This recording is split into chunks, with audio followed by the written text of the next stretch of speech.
For well over 20 years, I've made my living speaking in front of people. And I've realized that that's something that scares a lot of us. You may or may not want to be a professional speaker, but all of us at different times have a message that we need to communicate that's important, that needs to get across. And in this course, I'm going to teach you not only how to craft that message in a way that will land with people, but that will be memorable and will be more enjoyable for you as you present. Ways to get over stage fright, how to connect with clients, how to craft a message, how to utilize illustrations, how to make memorable moments that people won't forget. This course is designed to give you not only the tips and tricks you need to craft an incredible message, it'll give you the confidence you need to share that message with people who need to hear it. This is the art of public speaking.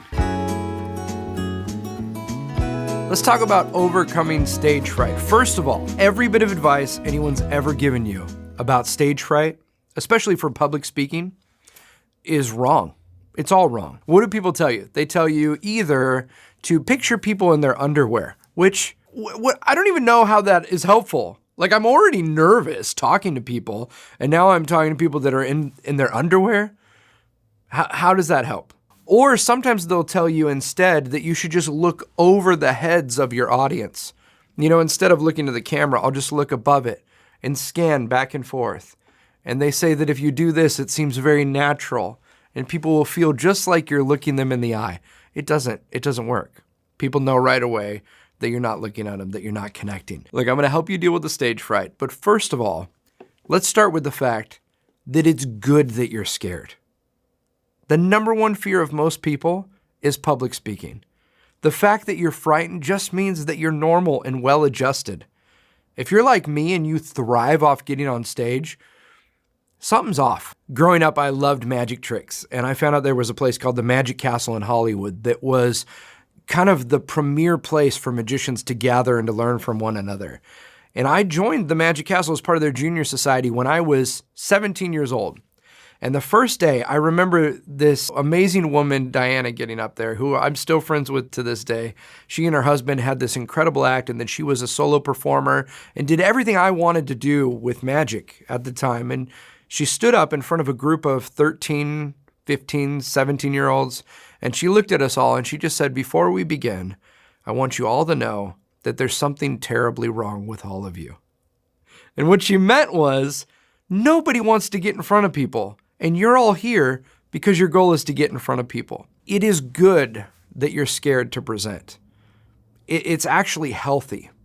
So I'm not here to try to make you not be afraid. I'm just here to try to give you some advice that can be helpful, that even if you are afraid, which just shows you care, you can still get up and do it. I think the reason why a lot of the advice when it comes to stage fright is bad is because it doesn't address the root of the problem. It just tells you to ignore it. Think about people in their underwear, look over people's heads, pick one person and just stare at them. All it does is get you to not think about the real problem, which is you need confidence. To get up and speak to people, you need confidence not only in who you are and what you have to say, but in the message that you've planned to share. And that is the biggest thing for me. You have something to share that's important for people to hear. That's why you're doing it.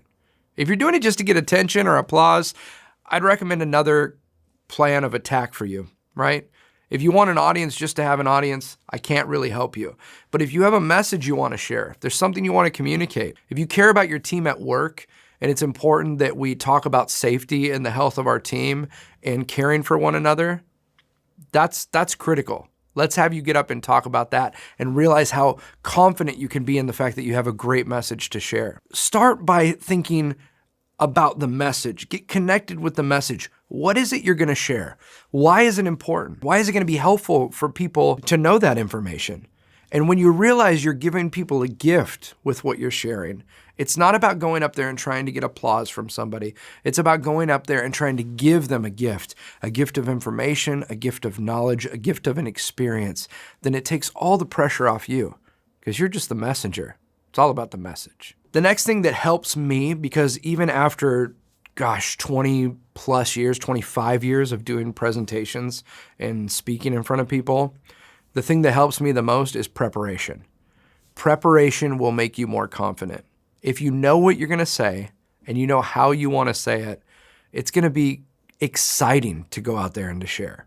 You're not going to be as nervous because all of the what ifs. What if this? What if that? What if I don't know what to say? What if I look foolish? You've thought through those things. You've prepared. You've gotten in your mind what you want to communicate. And the more connected you are with that message that you're there to share, whether it's jokes that are going to bring people up and make them feel happy, encouragement or a challenge to your company that's going to make it a better place to work, the preparation of that message is what's going to help you feel more confident sharing. You're not going to be as nervous getting up. And the last thing I'll say about nerves and stage fright is that it's preparation, but it's also practice. You just have to do it. And it takes a long while of just doing it scared and doing the preparation to where it becomes easier. It's like anything. Malcolm Gladwell talks about it, 10,000 hours it takes to become an expert of anything. And so if this is your first rodeo when it comes to public speaking, no wonder you're nervous. You just got to practice. You got to do it more. So get up and do it as many times as you can for as many different groups of people. And if you do that, sky's the limit. So before you get up and share anything, you have to have something to share. I'll tell you a little bit about my intro into public speaking. In a past life, I had a job, full-time job, where I had to speak 3 times a week, minimum 3 times a week, 30-minute presentations, and they always were on a different topic. So think about it. Literally every week, I'm having to write and present 2 to 3 completely new topics of conversation, full thought out presentations. I used to think, well, I'll write a message or I'll write a talk or I'll write a presentation when I get inspired to do it. But I ended up in a role where I didn't have the option. You had to present a new talk 2 or 3 times a week. And so I had to come up with a way of writing and crafting a presentation that was incredibly streamlined, but that I could grasp and I could replicate on a regular basis. And that's what I'm going to talk you through right now, is how to write your presentation. I always start, number one, most important thing, what is my topic? What is the topic you're discussing? Maybe it's safety protocols in the workplace. Maybe it's why we need to raise money for this after-school program. Maybe it's a keynote on creativity for an entire conference of people. Figure out what your topic is, and then the very next thing I do is I write my walk-away sentence. Someone comes and sees you speak, and they walk away and they call someone on the phone and they say, how was the presentation? And they're going to, in one sentence, summarize what you said. We just heard from Gina, and she's doing amazing work with this after-school program, and she really outlined the need for raising funds and how we could be a part of it. Boom. You just created the walk-away, right? What is the thing that when they walk away, they're going to recap what they saw you do? That is number one. The reason it's important to me is you don't want to go down this rabbit hole of starting to write all these ideas and then trying to figure out what your talk is about. No, you always start with, what do I want to leave people with? What do I want to communicate to them? And then everything else, you can call back to that walk-away sentence. I'm going to communicate why safety protocols need to be implemented in our office. Boom. That's what your presentation is about. Great. Now, everything else you come up with, you go back and you say, is it supporting the idea of people knowing that's what we want to do? So that is step one, is knowing what your topic is and what your walkaway is. Step two is a thing I like to call the idea dump. When you first start thinking, your ideas are going to bounce around. You'll have an idea for an illustration, or, oh, this would be a really good main point, or maybe I could show this video clip, or, oh, I want to tell that story about when this happened. If you're trying to rein in your thoughts too quick, I think you're going to miss out on some great opportunities. Here's my topic. Here's my walkaway sentence.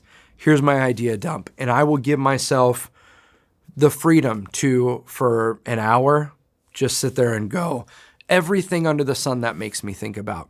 And what it does is it gives you a resource that as you're assembling your message and you're putting together what you're speaking about, your presentation, it allows you to have this resource you can pull through of all these ideas and thoughts and stories that came to mind. So you've written down your topic in your walkaway sentence. You know what you want people to leave with. You've given yourself the freedom to just go, what does that make me think about? When did I experience that in my own life? What challenges did I face when that came up? You're just writing all that in that idea dump.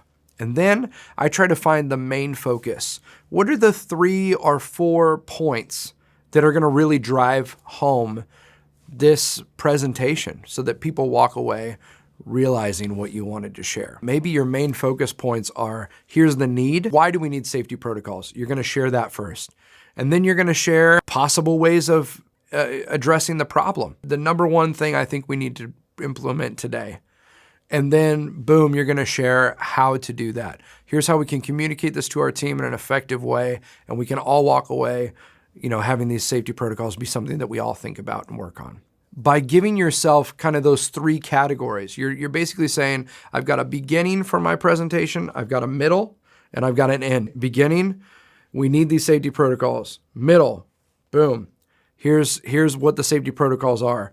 And end, here's how we're gonna communicate those and implement them. That gives you a little bit of a structure, kind of like a skeleton. You can start hanging some of your illustrations and ideas upon. The 4th area that I like to look at is illustrations. I know we brainstormed some illustrations during our idea dump segment, but now that you've really got your main point of what you're talking about, your main topic, you've got your sentence of what you want people to walk away with, the feeling and experience you want them to have, you've got your 3 or 4 main points that are really gonna drive home how we're gonna do what we wanna do, how are we gonna accomplish this. Then I like to look at what are some illustrations, whether they be visual or audible, or it could be even a movie clip that is a funny thing that sets up one of those points. Anything you can do illustration-wise that will trigger in people's memory. We forget most of what we just hear, but if we see it and hear it, we tend to retain it a lot more. And if you want your talks to be memorable, you need to think through some illustrations that can help support getting those main points across. A little bit later on, we'll brainstorm some of those. And then the last step in crafting your message, once you've got your topic and your walkaway sentence and your main points and your illustrations, is bringing all the pieces together in a way that makes the most sense. You've got a beginning, middle, and end, and you're telling a story throughout it. I want to talk to you about really knowing your message. But this is something that you just produced, that you just created. You've got to go through some rehearsal and some practice and some outlining to get it in a way where it's a part of you. I think there's a good balance between fully memorizing something and reading something directly off the page. I've seen presentations done all sorts of ways. It's always interesting to me when someone brings out a notebook and they flip through the pages and they start reading word for word what they're going to say. And today I'd like to talk to you a little bit about our sales for the last quarter. Then they pause and look up at the audience. It was an exciting year for all of us in our industry. Pause and look up. You see the awkwardness that is? We've all seen it. You've also seen when people put down a stack of papers and you could tell they're reading off the papers, and then you look over and you see how many papers are left and you start counting how much of your life is going to pass by while this person's talking. And so I think it's important that you have your notes written in a way that they support you, but they don't disconnect you from the audience.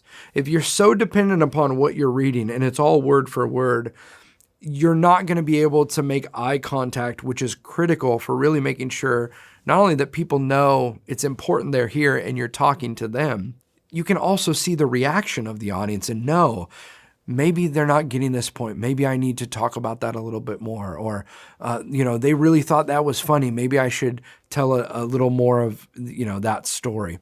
And so I would like to encourage you to write out your message so that you know what you want to say, but then to create an outline for yourself that makes it easy to memorize. And that outline just gives you trigger words for, okay, here's my opener. I'm going to tell the story about the bicycle. Boom. Tell the bicycle story. And now we're going to go into this visual illustration. And now we're going to go into my main topic that visual illustration sets up.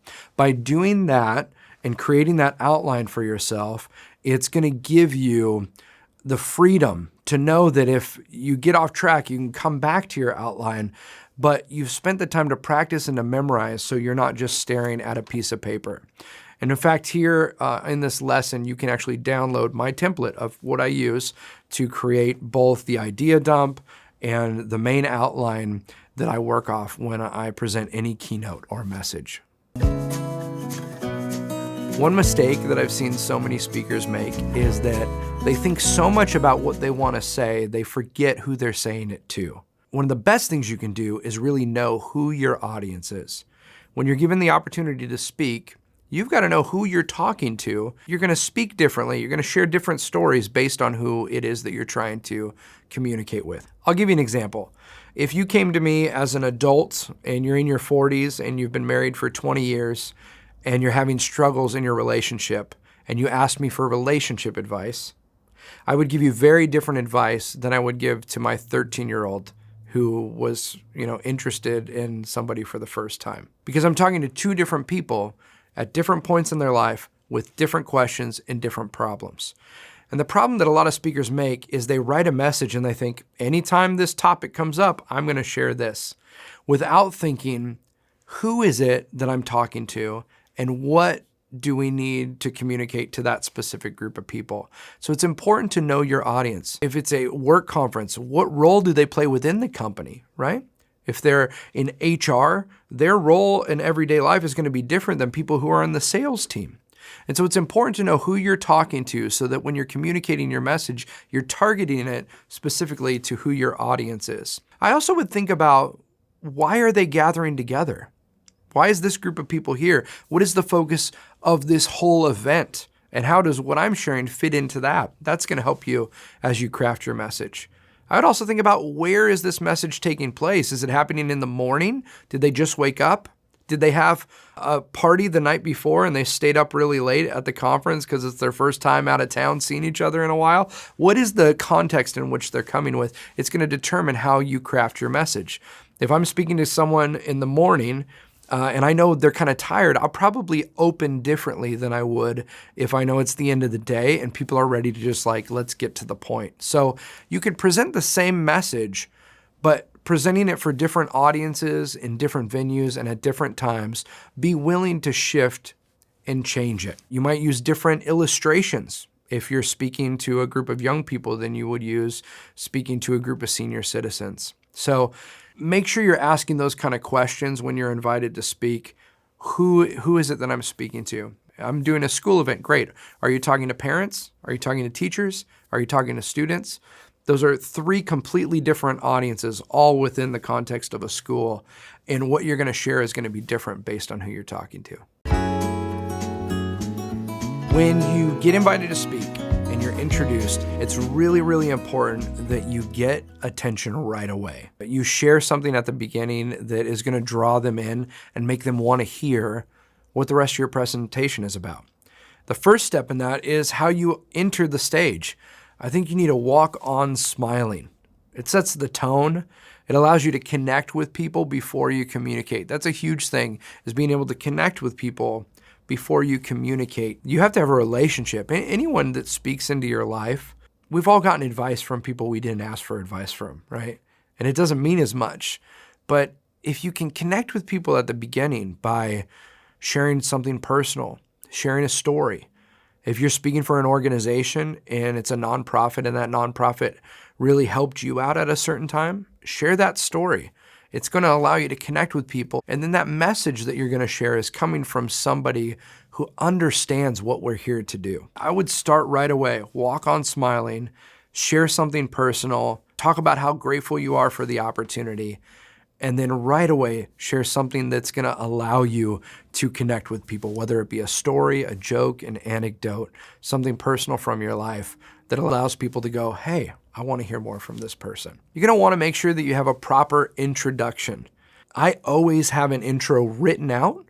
I have it laminated. It stays in my bag. I can give it to them. They usually give it back to me because it's laminated and they know that I'll use it again. But it's written word for word how I want people to introduce me. I've had so many times where somebody, I just said, just say whatever you want, just no big deal. And then somebody went online because they were nervous and they didn't want to give you a bad intro. And they found a bio someone wrote or an article from 5 years ago. And they start, our speaker tonight was born in San Dimas, California in 1981.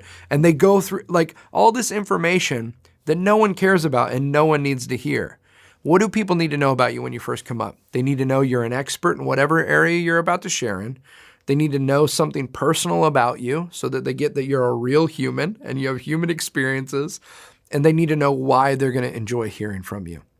So I like to use the example of my buddy Bob. If I was introducing my friend Bob, I'd say, our speaker today is a New York Times best-selling author. He's got 3 amazing kids, and he and his wife live in San Diego, California. And the first time I met him, I had to call my wife because I said, I feel like I've just taken my soul out for an ice cream sundae. I know you're going to enjoy him. Put your hands together for Bob Goff. That is a great intro. I shared something that gives credibility to who he is. He's a New York Times best-selling author. I shared something personal about his family and his kids and his wife. I shared about why they should be excited to hear from him. And the very last thing you want an intro to end with is your name. A lot of times people will say, oh, here Bob Jenkins is going to come up. And then Bob starts coming up. And as Bob's coming up, they're giving the intro. And I can't tell you, you've seen it happen before too. Bob Jenkins is awkwardly standing on stage while the MC is giving the intro of Bob. So I would encourage you to write your own introduction the way you want to be introduced. What do you want people to know about your experience? What do you want people to know about your life? What do you want people to expect they're going to get out of it? And the very last thing is your name. And when you hear your name, you enter stage and you get started. How you enter the stage matters. I talked a little bit about smiling as you walk on stage. I think it's good to walk out there, and before you just stare at the podium or stare at your notes, you look around, you nod, people will be applauding, and you just smile and thank them for the opportunity. Show them that you're excited to be there. You don't want to wear a new outfit on stage, especially you don't want to wear new shoes because they take time to work in. And if you're up there thinking about how uncomfortable your feet are, you're not thinking about your presentation or communicating to your audience. When it comes to a good beginning, I like to think of openings in 3 segments: a 10-second segment, a 60-second segment, and a 3-minute segment. And here's what I'm thinking about. In that 10-second window, I want people to go, I'd like to get to know this guy a little bit more. In the 60 seconds that I'm up there, I want them to go, yeah, I feel like I'm getting to know him a little bit. You know, he shared something personal. And within 3 minutes, I want the audience to go, you know what? I like this guy. I'm excited for what he's about to share. I think that's a very interesting way to plan your opening, is to come out there and go, what am I going to do in the first 10 seconds? I'm going to come out smiling. I'm going to thank people. Maybe before you walk to the mic, you walk up to the front row and just, thank a couple people. Thanks so much for letting me come. And people go, hey, this seems like a nice person. And then in that first minute, what can you share about yourself? Before you get into your topic, before you get into, the reason that you've written this presentation, what can you share personally that makes me go, wow, they seem like a great person. I'd like to get to know them. And then in the first 3 minutes, what can you do so that people go, I really like this person? Telling personal stories are great. Sharing something funny. Doing something self-deprecating where you show that, hey, I'm here to talk about some serious things, but I don't take myself too seriously. Those are some great keys that are going to help you have a great opener that make people want to get to know you better and feel comfortable with whatever you're about to share. I love illustrations. I think they're my favorite part of presentations, and I think they're underutilized by a lot of people. Studies show that when you just say something, people tend to forget it a lot quicker than if you can give them something visual or an illustration that will trigger that story that you shared. I always keep a notebook of possible ideas and illustrations to share for presentations. One mistake that I made in the past is I'd get so excited about a certain illustration that I would decide the topic of what I was going to share around that illustration. And it's never good to do that. You always want to think, what is it that I want to communicate first, and then allow your illustrations to support that. Sometimes you'll get an idea that doesn't fit the topic of your presentation. Just jot it down knowing you can use it later, but don't ever try to shift the point of your message to fit the illustration you want to share. Another thing about illustrations is they should always add to your presentation, not detract from it. You want the words that you're sharing and the truth that you're communicating to be powerful enough that it doesn't need an illustration. The illustration just kind of takes it to another level. I've also seen other people jump from one illustration to another. They'll go from a video to here's a prop on stage, that changes. And it's so much, it's just too much that you can't remember that all. And it's also not as cohesive anymore. And so I sometimes just like finding one little illustration that can make a moment memorable. And that's really what you're trying to do with these illustrations, is create memorable moments. There's all sorts of illustrations that you can do. Some of them are visual, like movie clips or using a prop on stage. Some of them are audible. You could make a joke about those books that you had when you were a kid, that every time you heard this sound, bong, you turn the page. And anytime you want to change a moment of your talk to go off track, you have the sound crew play that sound. I don't know. I mean, that's a silly thing, but that's an audible thing you can do. Sometimes illustrations can take place just in the mind. I want you to close your eyes right now. Don't worry, I'll make sure no one messes with you. You're in a safe space with friends. Just close your eyes, and I want you to imagine you're 5 years old and you get something in the mail. And it's a big deal because you don't usually get mail as a 5-year-old. And so people are closing their eyes, and now everyone's kind of experiencing their own picture because it's happening in their mind. That's a cool illustration. I like to use an illustration with an object that people know about, but they don't see too often. So for example, a metronome. Let's say you wanted to communicate about how things have changed a lot over the last couple years.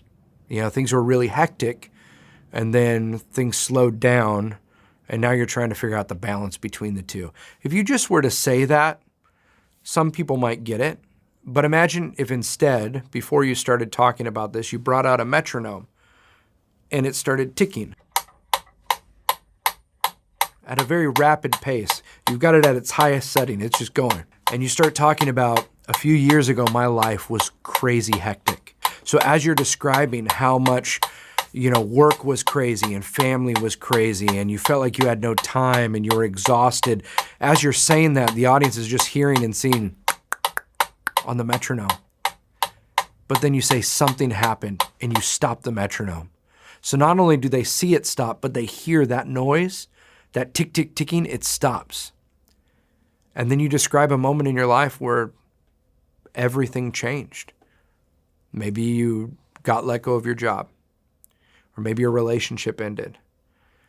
And you start to talk about how now you're trying to figure out what life is like on the other side of that. And the temptation to just go back to it being chaotic and busy. But instead you're trying to recalibrate, and then you adjust the metronome so that the timing is slower, more steady, more manageable. That's a great illustration. You've communicated the same thing, but you've done it in a way where people feel it. They don't just hear the words, they feel what it's like to be at that fast pace. And you've made a memorable moment that when they go back in their mind, they're gonna remember that thing with that metronome. Or if they ever see a metronome, they're gonna go, oh my gosh, one time this person was talking and she shared about this thing, So that's a great illustration. I love to use a Rubik's Cube as an illustration.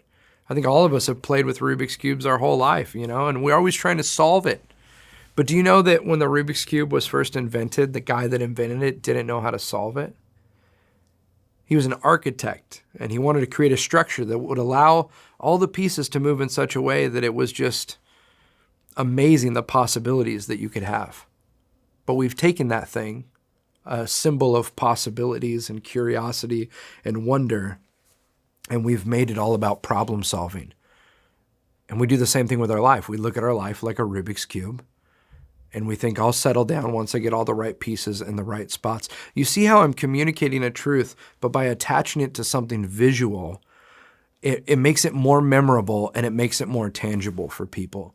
So I would start keeping a diary of possible ideas and illustrations that you can use in your presentations to help people connect with them more. One mistake that a lot of speakers make is they don't think about how people are going to hear them when they're on stage, especially when you're new to speaking. You think about your presentation and your illustrations and you've got your notes and your outline and you're ready to go. and then someone goes, "What kind of microphone would you like?" I don't know.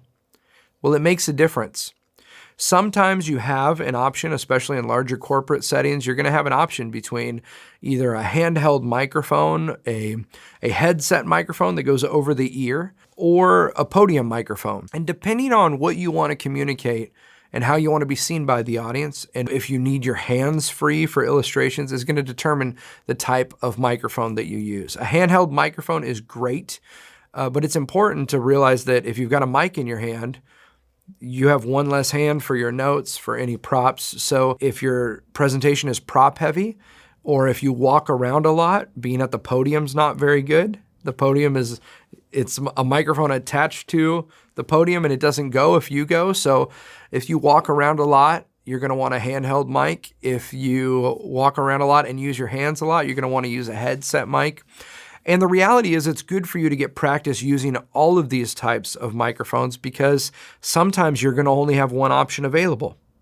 You'll show up and you'll be asked to speak at something. You're gonna walk into a room and they're gonna have the oldest PA system in the world, and there will be a lectern or a stand that's got a single microphone on a gooseneck, and people will try to move it around and they'll go, In that case, you just point that microphone at your mouth and you just talk directly into the microphone. If you go somewhere and they have a headset mic, that's fantastic.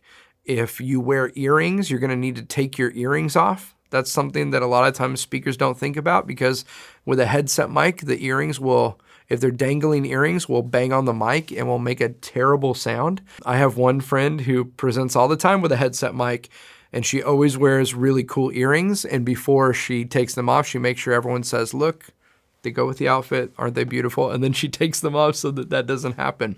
But that's something that you need to think about. As far as a handheld microphone, a microphone like this is probably the most classic kind of microphone you're gonna find. You know, everywhere from a comedy club to a school auditorium, it's got a mic like this with a big long cable on it. These are great microphones, but you have to hold a handheld microphone in a very specific way.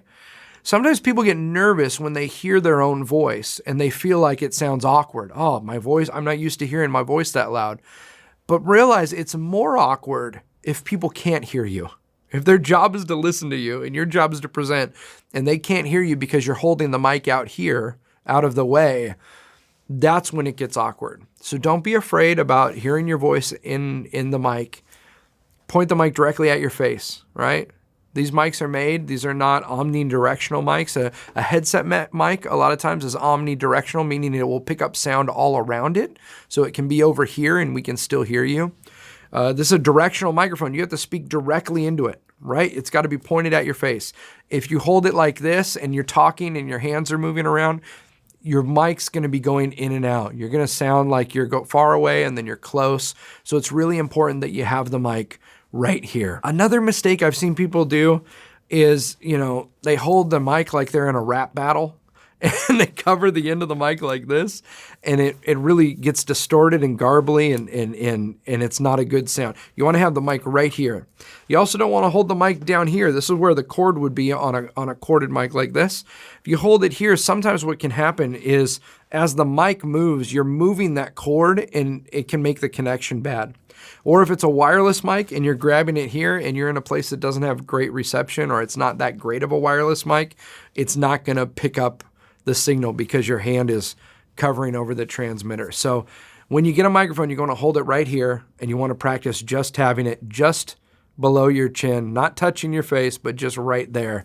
And that will make sure that people can hear you.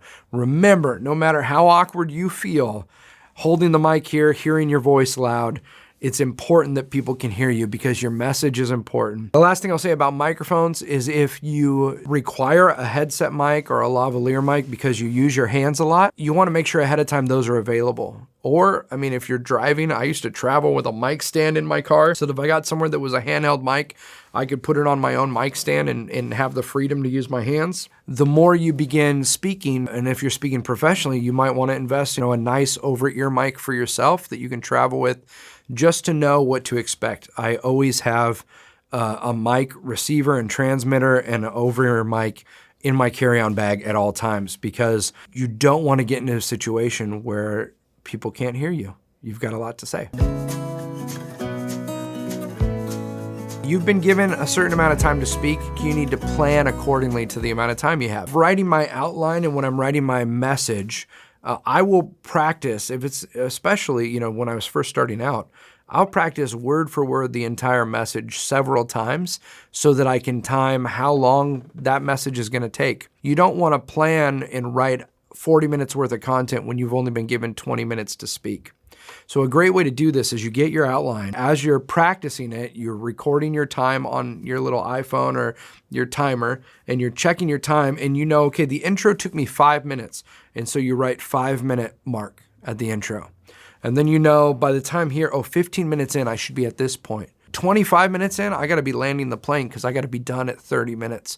So different points in your outline, write where you should be at on your time code so that when you're looking at a clock on stage, or if they have a confidence monitor with a countdown clock on it, that's gonna give you a reference point to know, wow, I'm running behind. I'm 15 minutes in and I'm only to the 10-minute mark on my notes. I need to speed things up a little bit. Also, when you're thinking about the timeliness of your message, you wanna create peaks and valleys throughout your message. So, if you've got some humor, you don't want all the humor at the top and then all the heavy content down here. Sometimes you can spread that out so that, people are laughing, then they're thinking, then maybe there's a moment where there's a touching thing that you share and then they laugh again. You want to create moments of peaks and valleys so that it keeps people interested throughout your whole time. Most professional speaking engagements will have a countdown timer there where you'll see your time starting at 20 minutes or 30 minutes, whatever they've given you, and it starts counting backwards. And when you get to 0, you know you need to be done. If they don't have that, there's apps you can get for your phone, for your iPad, that have a countdown timer on it. It doesn't make any noise on your table or on the lectern, and you hit the button and boom, I can just not worry about it. I know that that's how much time I have. The most important thing when it comes to timeliness is just honoring the time you're given. If somebody's giving you 20 minutes to speak, you shouldn't speak for 15 minutes and you shouldn't speak for 25 minutes. You should speak for exactly 20 minutes. And a lot of this comes through practice, but it comes through these tips of having markers in your notes, having a countdown timer. Sometimes people think that they're being professional by saying, well, I just want to share one more thing. No. Use the time you've been given, but respect the time you've been given. And that's one of the things that keeps you getting invited back to speak again and again. You want to make your presentations personal. A fear sometimes we have that if we share too much about ourselves, or if we make it too personal, that it'll be too specific and that people won't relate to it. But I remember hearing Phil Rosenthal, who wrote Everybody Loves Raymond, he tells a story of when he wrote that show, he felt like nobody's gonna care about this. It's just a story about my crazy brother or how my mom is always forcing food on people or, and the more he made it specific to his family, the more other people related to it. The more personal you make something, the more universal it becomes. Years ago, I was in a situation where I was performing constantly and I was on stage in front of people all the time, but I had very little personal elements in my presentations. I didn't talk a lot about my family or myself. I didn't share about my thoughts or feelings on things. It was really fact-based and informative and funny, but not personal.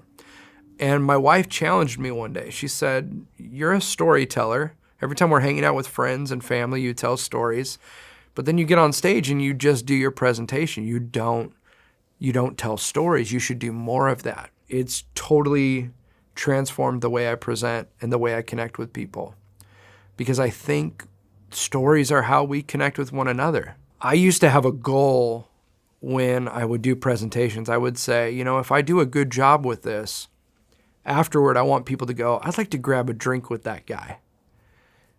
And now, if I do a good job, people feel like they just did. And I got to know them and they got to know me. So I would really focus on how can you make your presentations more personal. People want to get to know you. Some of the best stuff is some of the most personal stuff. Don't be afraid to share it. Let's talk about your notes. Maybe you are a mind wizard and can memorize 30 minutes of content. I cannot. I work off an outline. And that outline triggers things in my brain to remind me of what I rehearsed and what I practiced sharing. So I always work off a set of notes. You can use paper notes. You can use an iPad. I love using an iPad because it's a very compact thing. No matter, if I'm at a conference and I'm speaking 5 times, it doesn't matter. I have one thing and all my notes are in there. That's fantastic. You can use the teleprompter. If you're at a professional event, you can give your notes ahead of time and they can put them on the confidence monitor for you. But I would recommend, if you're going to use some sort of digital way of managing your notes, always, always, always in your pocket or in your bag or in your purse, have a backup set of paper notes. I can't tell you how many times I've been at 5-star resorts with incredible technology and the teleprompter stops working. No problem. I've got paper notes in my bag ready to go. I can just grab those and I can work off those. I was talking to a friend recently. He was doing a wedding. He was speaking at a wedding. He was going to officiate the wedding and he had his notes on an iPad. And it was a very hot day outside and the iPad overheated and turned off and he couldn't turn it back on until it cooled down. And that was all of his notes for he literally had to wing the whole wedding. So always have a paper copy of your notes. And again, I love to try to memorize as much as I can, but I work off an outline. That way, it gives you the freedom to kind of go here or there, walk around the stage, connect with people, look them in the eye. And if you need to go back to your notes, you could just go look at your outline. You see, I just talked about this, boom, the next thing triggers what you need to talk about next. If you're gonna use visuals, whether they be a video or a slide presentation, if you've got ProPresenter or Keynote or PowerPoint and you're running presentation, to go with your talk, I would go over that with the production team. I literally sit down with them. I ask ahead of time and make sure it's in their schedule. We do a mic check and then I sit down and go through every single slide with them. And I kind of let them know, I'm going to tell this story and it's a really funny story. I'll tell you real quick. I don't do the whole real-time presentation for them, but I do give them enough context that they're gonna know when I start talking about the dog, we're gonna put up the picture of the dog. And that just helps make sure that there's no weird transitions, that I don't say oh, this is so funny, and this is the picture of what the dog looked like when she ran through the mud. Boom, we cut to the funny picture of the dog in the mud. If I haven't talked to the team, or if they're not prepared, or if they're not listening to what I've said, then I've got this moment that could have been a funny punchline now becomes this awkward thing of, do we have the slide? No, oh no, it's not that one, it's 3 back. So it's worth taking the extra time to sit down with the team and go through those slides ahead of time. If you're gonna have slides up on the screen or visuals or anything technology related, if you're gonna play a video, just be prepared that it might not work. And if that was a good portion of your presentation, have a backup presentation ready to go. You never want to be caught in a situation where the technology breaks and now you don't have a presentation. Have some sort of backup illustration or story or joke that you can tell in the event that your slides stop working. Like with anything, public speaking becomes easier the more you do it. And so you want to have as much practice. Not only do you want to say yes to a lot of events when you're first starting out and speak to as many types of groups of people. I for one season, spoke every week to a group of junior high students. And if you can speak to junior high students, you can speak to Fortune 500 executives, no problem. You want to get a lot of opportunities and diversity in the type of events that you do. Another thing that you want to do is you want to make yourself have a dress rehearsal. If this was a Broadway production, there would be weeks of rehearsals. I always, when I'm planning for a big presentation, I will do a lot of rehearsals. One way to do it is, and this is really challenging, but I'll videotape myself. You can just set up your iPhone there, put it on, selfie view, hit video, and record yourself giving the presentation. And as hard as it is to watch yourself, you're gonna notice things. You're gonna be like, oh, that's a weird thing. I'm talking like this, and every time I bring my hands together, I clap my hands without even realizing it. Hey guys, today we're gonna talk about this, and you don't even notice you're doing until you watch it on video and you realize that's something I need to work on. That's something that could be distracting. So you can tape yourself and you can actually be your own critic. You can also then send that to somebody or get feedback. If you have family members or friends that you can say, hey, I'm working on this presentation. It's 10 minutes long. It's a big one for my company. Would you mind just, giving me some notes? And you can crowdsource your feedback from your friends.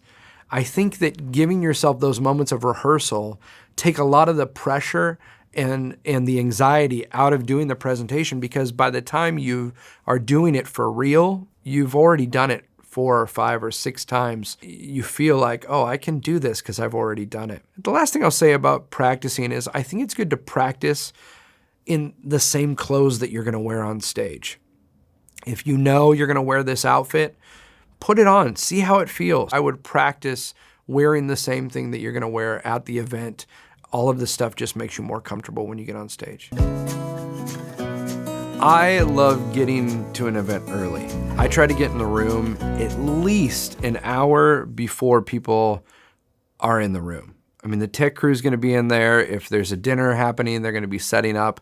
But before the guests arrive, I like to have a moment. You can make this moment possible by scheduling a tech run through where you're gonna talk through your slides, you're gonna go through, make sure your mic works. I love having a moment though where I can just be on stage, I can see what the stage feels like. And I have a little ritual. I always will show up at a venue and just kind of walk the room. I'll see what it feels like on stage, but I'll also see what it feels like to sit in the back right corner.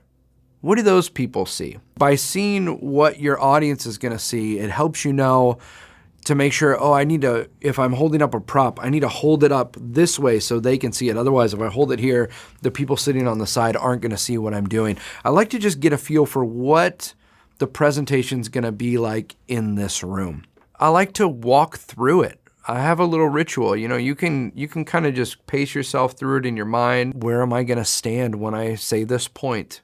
Based on how the room feels, maybe going down into the audience at a certain moment might have an impact. But you don't know that until you get into the room and you really walk through it yourself.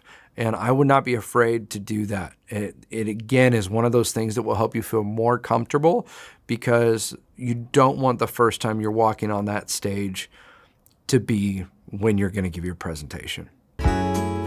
As a performer, you're gonna have to find your light on stage. And what that means is, basically, if the light is in your eyes, that means the audience can see you.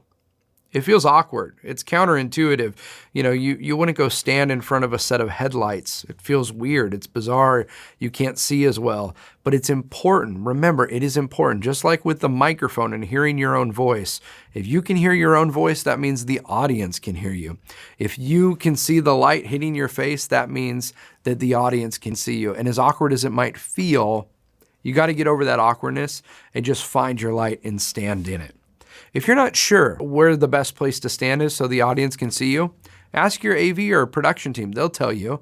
One thing you can do when you're first starting out is get a piece of gaff tape. Ask them for a piece of gaff tape and just put a little spike mark, a little X in the middle of the stage so you know, hey, here's my main point. Until you get used to being on stage and knowing where your light is, I wouldn't be afraid to put a little mark on the stage with a piece of tape so you know that you have a reference point. Kind of a home base. You can move around, but always come back there until you get comfortable navigating the stage yourself. That's a little tip that you can use. Virtual events have always been a thing, but they have exploded in the last couple of years. And you may get an opportunity to present and to speak in a virtual environment. And there's a few things that you need to keep in mind. First of all, you want to make sure you have a place that you can present from that is going to be effective, that people can see you, that they can hear you, that it's good quality. You don't want to just open up your laptop and start talking into the camera. If you're being hired as a professional speaker, you need to have a professional quality production. But essentially, you want to have good lighting, you want to have a good camera, you want to have a good audio.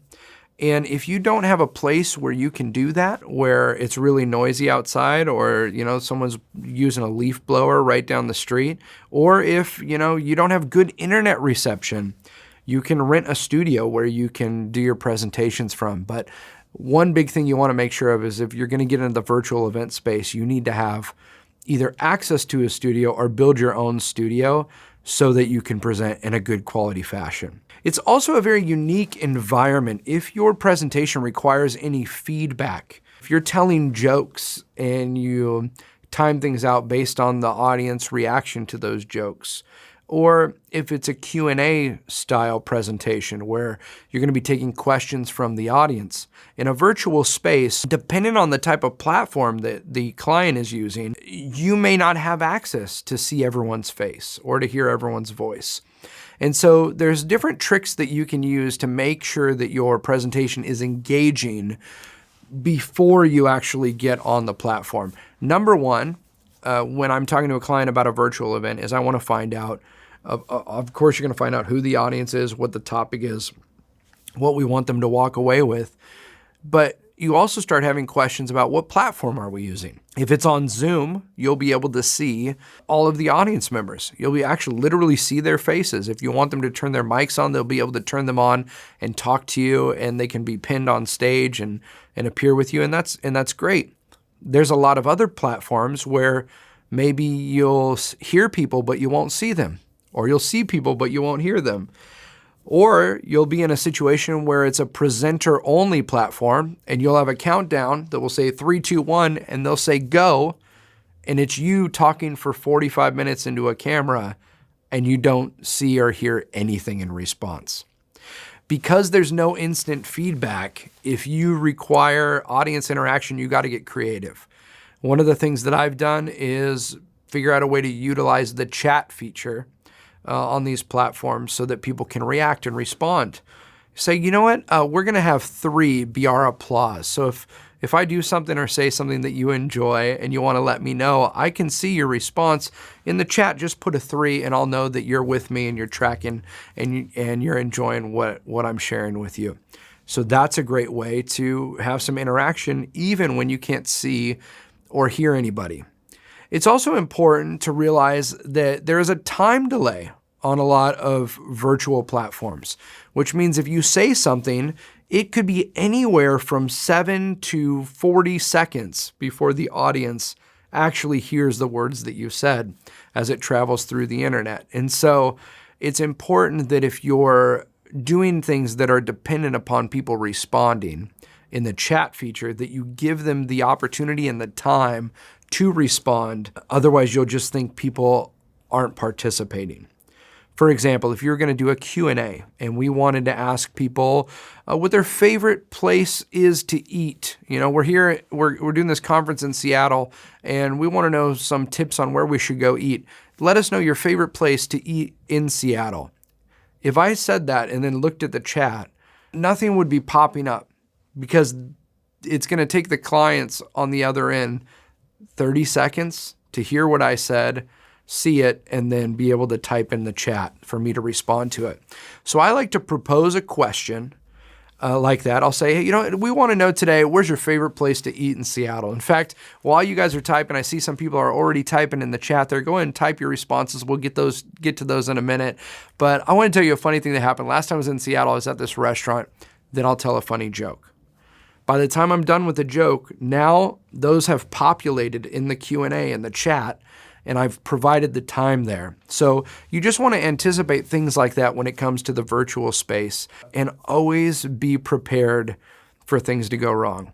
I've got to back up computers. I've got an entire system backed up, ready to go on a separate internet in case mine goes down. Now that may be a little too much for what you're doing, but when you're getting hired out and that's your role to speak at a conference, and if you don't show up, you don't get paid, those are some decisions you start to think about and to make. So we've talked about overcoming stage fright. We've talked about practice and preparation. We've talked about notes management. We've talked about how to craft your message and how to create great illustrations.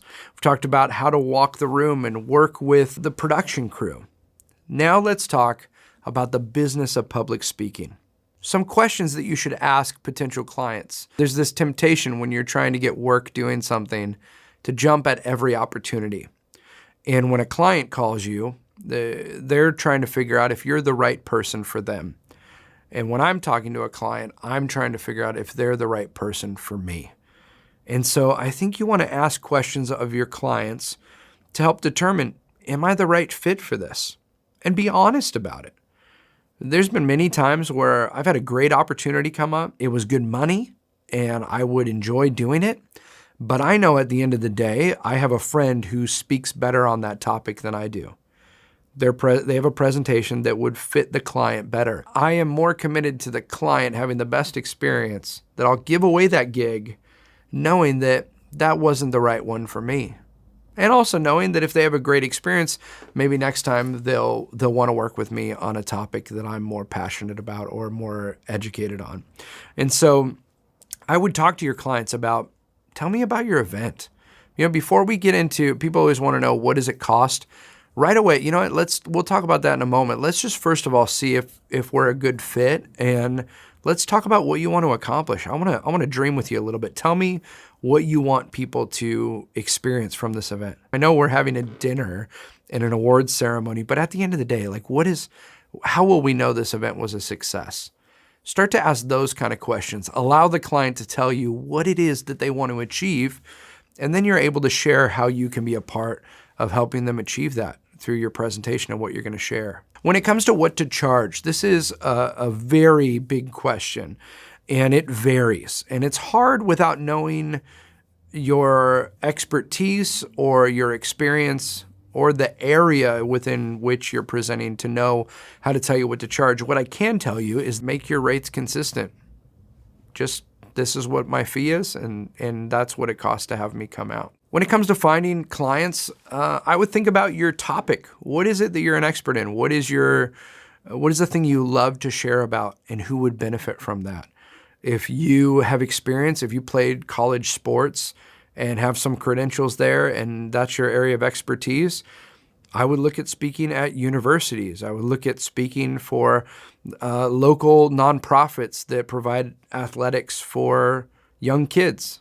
I would look based on your expertise and what you want to talk about for your clients. And then I would look for events that are already gathering. Maybe they're doing a dinner and they're raising some money and they don't have a keynote speaker chosen, but they could benefit from one. I'd reach out and I would ask them if they'd consider having you come to speak. I also think as you're beginning to get started as a speaker, you got to start letting people know that's what you do. And you have to have some video and some pictures of you doing this. So at the beginning, you may volunteer to speak at your friend's business. They're doing their yearly meeting and you just mention, hey, I wrote this new presentation that's pretty impactful. Maybe you share a little bit of it with them and say, normally I charge X amount of dollars, but if you let me come in and videotape and get some photos that I can use for future clients, I'll do it, for a discounted rate, or you'll do it for free. And that's one way for you to generate footage of you doing the types of events that you want to do. You need to make sure people know this is something that you do. So every opportunity you get to speak, don't just go and speak, but get pictures, get video, post them on your social media. Start a newsletter that you can share with people, letting them know what you're doing. And the more you share with people that this is who you are and what you do, when opportunities come up and they realize, hey, they do a great presentation. Every time I go on Instagram, they're telling this funny stuff about what it's like to be a dad. And we're doing this get together at the school. Let's have this guy come and speak. I think that'd be real helpful for our young people to hear. And so you kind of got to be your own PR person and put together videos and pictures and take every opportunity you can, knowing that you can utilize that to promote that this is who you are and what you do. And the more you share it, the more you'll get invited to do it. I hope that as we've been talking about how to craft these messages and how to share them and how to present them, that it starts stirring inside you some ideas of things that you could share. Maybe you've already began that idea dump, or you started taking notes on some illustrations. I want to encourage you that as you begin this process, you should make committed time to sit and work on your presentations. Before anyone asks you to come speak, start writing the message. Start getting down some things that you want to talk about, that you're passionate about. I give myself scheduled time to sit down in a chair to do nothing else except for writing things that I want to talk about, that I want to share, crafting these messages. And the more you start thinking through what it is that you want to communicate, the more passionate you're going to be about sharing that love of speaking with other people. And you can start sharing with your friends and your family and the people that you work with. And you never know who's got an opportunity for you to come speak. So I'm excited for you. I hope that you learn some tips and tricks to help make you a better speaker. And I also want you just to know that I'm in this with you. I want to thank you for investing in yourself by getting this course. My contact info is below. If there's anything else we can do to help support you as you're out there building this passion for speaking and getting out there with people, I want to be a resource to you.